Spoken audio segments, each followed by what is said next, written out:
Evangel ministries നിങ്ങൾക്കായി അവതരിപ്പിക്കുന്ന തിരുവചനം.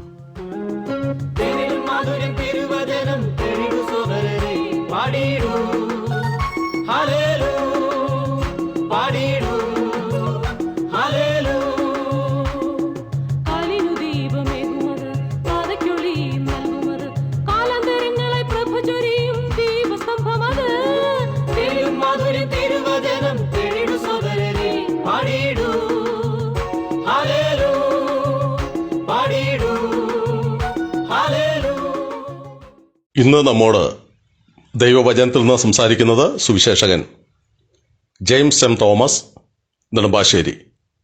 പ്രാർത്ഥനയോടെ ശ്രദ്ധിച്ചാലും. ഇവാഞ്ചൽ മിനിസ്ട്രീസ് ക്രമീകരിക്കുന്ന തിരുവചനം എന്ന വചന പഠന പരമ്പരയിലേക്ക് ഹാർദമായി സ്വാഗതം.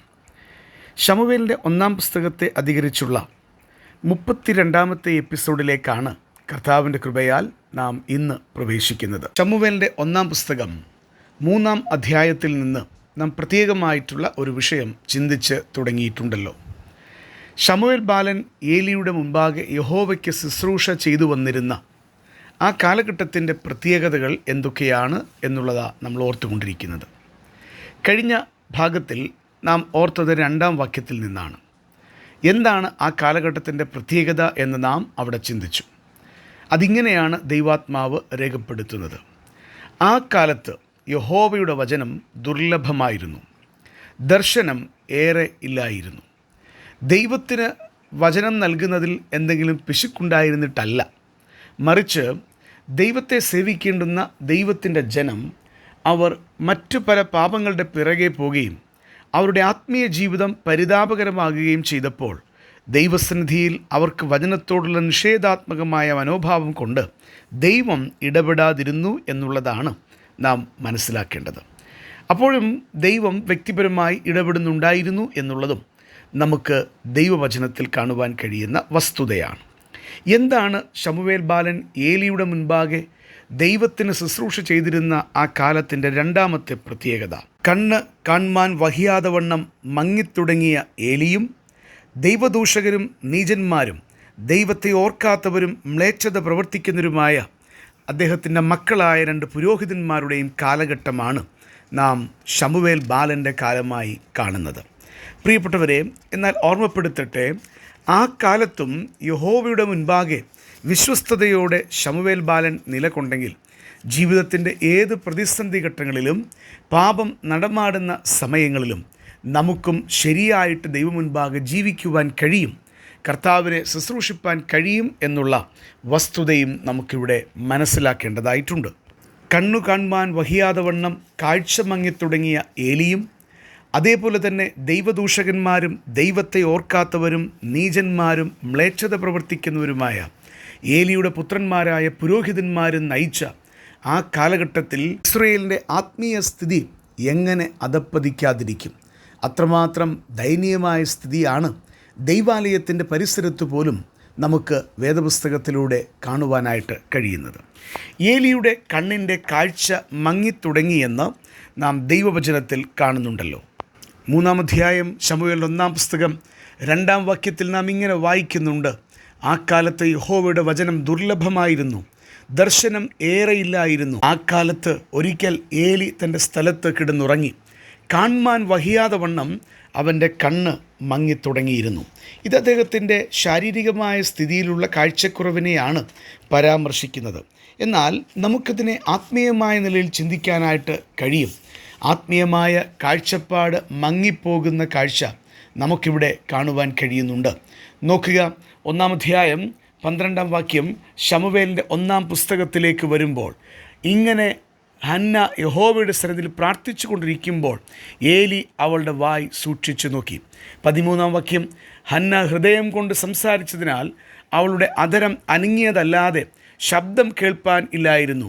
ആകയാൽ അവൾക്ക് ലഹരി പിടിച്ചിരിക്കുന്നുവെന്ന് ഏലിക്ക് തോന്നിപ്പോയി. തുടർന്ന് അദ്ദേഹം ഹന്നായോട് സംസാരിക്കുന്നത് നമുക്ക് കാണുവാനായിട്ട് കഴിയുന്നുണ്ട്. തൻ്റെ മുൻപിൽ ദൈവാലയത്തിൽ പ്രാർത്ഥിപ്പാൻ വന്ന സഹോദരിയുടെ ആത്മീയ സ്ഥിതി മനസ്സിലാക്കുവാൻ കഴിയാതെ വണ്ണം അത്തരത്തിൽ കാഴ്ചപ്പാടിൻ്റെ മങ്ങൽ സംഭവിക്കുന്ന കാഴ്ച നമുക്ക് ഇവിടെ കാണുവാൻ കഴിയുകയാണ്. എന്നെ ശ്രദ്ധിക്കുന്ന പ്രിയപ്പെട്ടവരെ, എല്ലാ കാലഘട്ടങ്ങളിലും ഇങ്ങനെയുള്ള ദുസ്ഥിതി കണ്ടുവെന്നു വരാം. നമ്മുടെ മുൻപിൽ ഉള്ള എല്ലാവർക്കും നമ്മെ മനസ്സിലാക്കുവാൻ കഴിഞ്ഞില്ല എന്ന് വരാം. എന്നാൽ ഹന്നായെ സംബന്ധിച്ച് ശ്ലാഘനീയമായ ഒരു കാര്യം ഞാൻ ഓർമ്മപ്പെടുത്തുവാൻ ആഗ്രഹിക്കുന്നു. ഹന്നായോട് ഏലി പ്രവാചകൻ ചോദ്യങ്ങൾ ചോദിക്കുമ്പോഴും മനസ്സിലാക്കുവാൻ കഴിയാതെ അവൻ സംസാരിക്കുമ്പോഴും ദൈവമായ യഹോവയുടെ സന്നിധിയിൽ തൻ്റെ ഹൃദയം പകർന്ന് ആ രീതിയിൽ മുന്നോട്ട് ആത്മീയമായി പോകുന്ന ശക്തി പ്രാപിക്കുന്ന ഹന്നായാണ് നമുക്ക് കാണുവാൻ കഴിയുക. മക്കളെ സംബന്ധിച്ചിടത്തോളവും നമുക്ക് അത് കാണുവാൻ കഴിയുന്ന വസ്തുതയാണല്ലോ. 2-ാം അധ്യായത്തിലേക്ക് വരുമ്പോൾ 17-ാം വാക്യത്തിൽ നമ്മൾ വായിക്കുന്നത് ഇങ്ങനെയാണ്: ഇങ്ങനെ പുരോഹിതന്മാരായ ആ യൗവനക്കാർ അഥവാ ഏലിയുടെ പുത്രന്മാർ യഹോവയുടെ വഴിപാട് നിന്ദിച്ചതുകൊണ്ട് അവരുടെ പാപം യഹോവയുടെ സന്നിധിയിൽ ഏറ്റവും വലുതായിരുന്നു. ഈ 2 പുരോഹിതന്മാർ ദൈവസന്നിധിയിൽ ദൈവത്തിൻ്റെ വഴിപാട് നിന്ദിച്ച് പാപം ചെയ്യുന്ന കാഴ്ച നമുക്ക് കാണുവാൻ കഴിയുകയാണ്. അവർ പൗരോഹിത്യത്തിലുണ്ട് എന്നുള്ളത് എത്രയോ വിചിത്രമായിട്ടുള്ള വിഷയമാണ്. 22-ാം വാക്യത്തിലേക്ക് വരുമ്പോൾ ഏലി വൃദ്ധനായാറെ അവൻ്റെ പുത്രന്മാർ എല്ലാ ഇസ്രയേലിനോടും ചെയ്യുന്നതൊക്കെയും സമാഗമന കൂടാരത്തിൻ്റെ വാതിക്കൽ സേവ ചെയ്യുന്ന സ്ത്രീകളോടുകൂടെ ശയിക്കുന്നതും അവൻ കേട്ടു. എല്ലാ തരത്തിലും പാപത്തിൻ്റെ വിളനിലമായി തീർന്ന 2 പുരോഹിതന്മാരെ നമുക്ക് ഇവിടെ കാണുവാൻ കഴിയുന്നു. 12-ാം വാക്യത്തിലേക്ക് വരിക. അവിടെ നമ്മൾ എന്താണ് വായിക്കുന്നത്? എന്നാൽ ഏലിയുടെ പുത്രന്മാർ നീചന്മാരും യഹോവയെ ഓർക്കാത്തവരുമായിരുന്നു. എത്ര ദാരുണമായ സ്ഥിതിയിലുള്ള ആത്മീയ നേതൃത്വമാണ്! 2 പുരോഹിതന്മാർ അവരുടെ പാപങ്ങളാണ് നാം വായിച്ചു കേട്ടത്. അവർ ഇസ്രയേലിൻ്റെ ദൈവമായ യഹോവയുടെ സന്നിധിയിൽ വരുന്നവരോട് ബലാത്കാരണ പലതും എടുക്കുന്ന കാഴ്ചയും നമുക്ക് കാണുവാൻ കഴിയുന്നുണ്ട്. പ്രിയപ്പെട്ടവരെ, കണ്ണ് മങ്ങിത്തുടങ്ങിയ ആത്മീയ കാഴ്ച നഷ്ടപ്പെട്ട, അതേപോലെ തന്നെ പാപത്തിൽ മുഴുകി ജീവിക്കുന്ന ആത്മീയ നേതൃത്വമുണ്ടായിരുന്ന ആ വല്ലാത്ത കാലഘട്ടത്തിൽ ശമൂവേൽ ബാലൻ യഹോവയുടെ മുൻപിൽ നിന്ന് ശുശ്രൂഷിക്കുന്ന അനുഗ്രഹീതമായ കാഴ്ച കാണുവാൻ കഴിയുകയാണ്. എന്നെ ശ്രദ്ധിക്കുന്ന ആരെങ്കിലും എവിടെയെങ്കിലും ഇരുന്ന് എൻ്റെ ജീവിതത്തിൽ ഞാൻ ഇങ്ങനെ ആയിപ്പോയത് മറ്റു പല സാഹചര്യങ്ങൾ കൊണ്ടാണ് എന്ന് സ്വയം പഴിക്കുന്നുണ്ടെങ്കിൽ, സാഹചര്യങ്ങളെ കുറ്റം പറയുന്നുണ്ടെങ്കിൽ വ്യക്തമായി ഓർമ്മപ്പെടുത്തട്ടെ, നിങ്ങൾ തിരിച്ചു വരണം.